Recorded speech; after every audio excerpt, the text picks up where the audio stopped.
Here we are on the eve of a new year. 2026 is indeed loading, and for many of us, the countdown has already begun.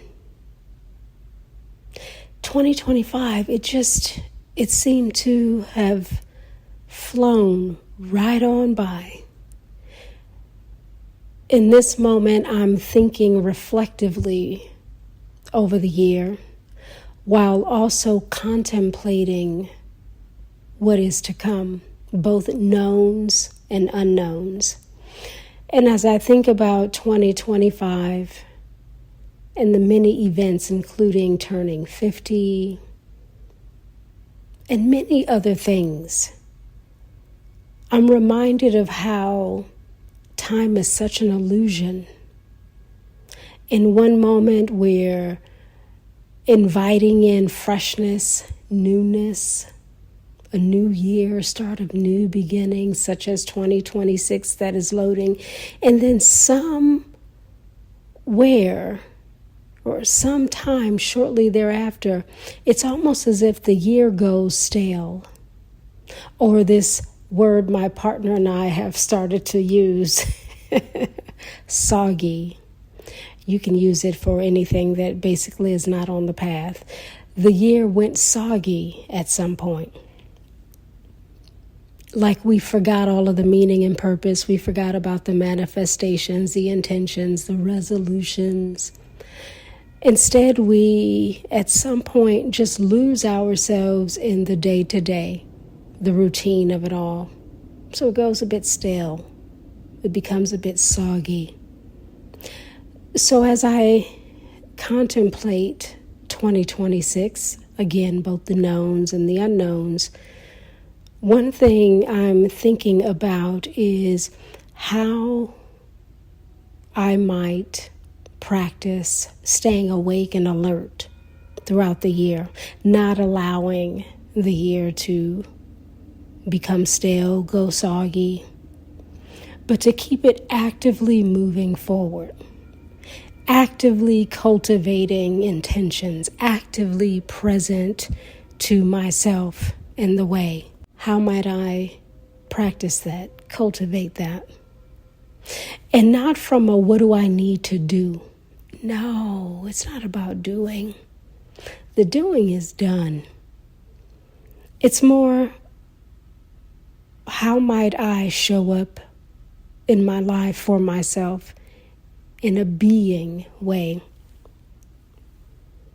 How might I be more alert, more awake, consciously aware in all moments of the practice of cultivating my intentions, of being mindful of my behavior, my actions, my habits. I've been reading James Clear's Atomic Habits, and it's so spot on with just thinking about how the present action, whatever that is,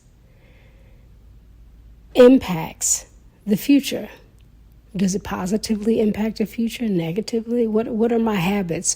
That's what 2026 will be for me, a practice in being mindful of the present moment and the habits I am cultivating, the habits I am engaged in, and asking myself the question, is this that I am doing in this moment adversely affecting my future or positively? And allowing that to lead alongside what is true for me. And how is my truth ever growing and evolving? That's what 2026 is about. And I appreciate the landscape of that. I appreciate the practice of it, the spiritual practice that being awake entails.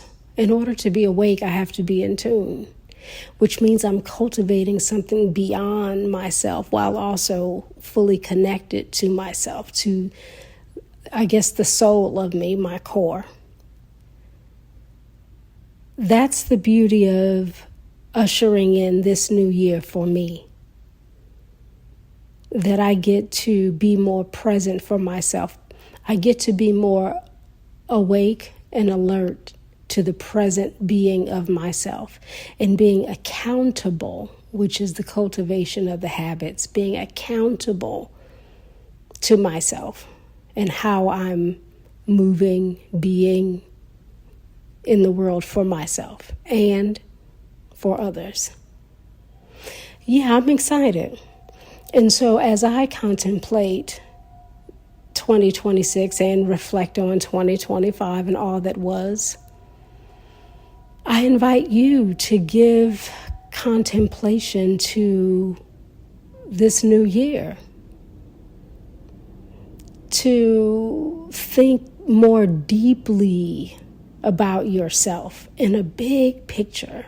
Not, oh, I want to lose 10 pounds or gain 10 pounds, or, oh, I want to, whatever, and not to begrudge that, because, hey, yes to that too.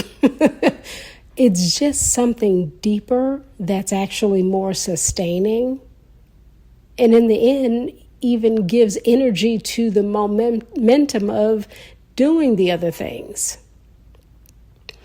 I invite us to contemplate ourselves in a deeper, richer way. What means the most for you as a you, as a you? Not you as a friend, not you as a daughter or a son or a wife or a husband or a partner or a fill in the blank, mom, dad, all that, aunt, uncle, cousin, whatever it is, the relation or the role. No, you as a you. Because in this world, what do they say? We enter this world alone, we go out of this world alone. So what do you know to be true of you? And what do you want to cultivate as you step into 2026? That is the question. What do we want to cultivate? What habits might we want to practice that positively impact our future? I'm excited. How about you? How are you feeling as you look 2026 in the eyes? And if you're not feeling wonderful about it, perhaps there's some angst or dis-ease or maybe whatever it is, but it's not how you want to feel. Give thought to that. Investigate what has arrived you at your current feeling. See if there's information there. Whatever you ultimately desire, I'm inclined to believe is right up the street, if not closer. So if you haven't arrived there yet, keep doing the things that lead you to arriving, because again, it's just right up the street or closer. I am wishing you an amazing new year. Yes, happy new year, and just something more real for you. May you have amazing experiences from the inside out. May you love and be loved well. Happy New Year, all year long.